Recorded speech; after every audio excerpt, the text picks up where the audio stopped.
Sipag yun na reseller eh. Naka 17,000 siya, isang araw lang.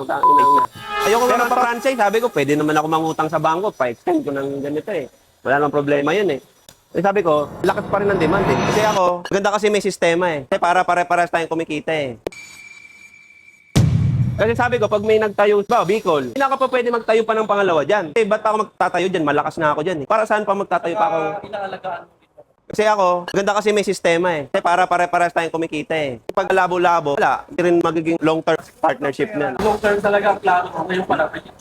Oo. Sabi ko, natatakot lang ako dyan. Yung mga reseller dyan, di naman natin kilala lahat na kaya yan. Siyempre, tao lang yan, baka may makalusot loko-loko pala. Kaya sabi ko, pag sali kayo ng seminar, libre lang naman yun, sagot natin. Basta lahat, wala silang babayaran ni piso. Wala.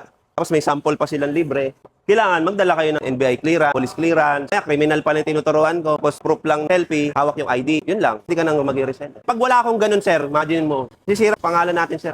Franchise ako eh. Kaya kailangan, sasalain natin sila. Kasi reseller ka nga, wala kang puhunan eh. Hapon, kung pag-operate namin, umiiyak na reseller, sir, kailan ba magbubukas dito sa Quezon City? Kasi layo nyo eh. Sabi ko, antayin mo lang. Dami naman nag-i-inquire. Sabi ko, baka busy lang sila. Yung order, reseller, taga-arting Bulacan, 5, Novaliches, ang layo niya rito. Sabi ko, kailan ba kailangan? January 6. Operate kami, January 5. Tapos namin yung 39 piraso. From scratch to finish yun ha. From scratch to finish. 39 pesos lang. Dineliver yon isang araw lang, 6 nakuha niya. Kumita siya ng 17,000. Yun yung pinost ko, sir, sa group. Si Sander, tsaka nabablog ko yun eh. Sipag yun na reseller eh. Naka 17,000 siya, isang araw lang. Inang niya.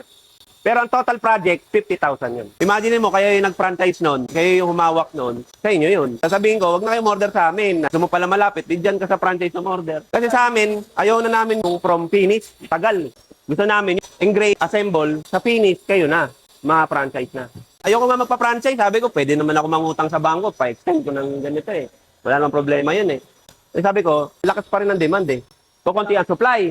Saka ang dami rin na nagtatanong kung may ano ba nito, lecture, seminar. Sabi ko, hindi. Franchise meron, tsaka reseller.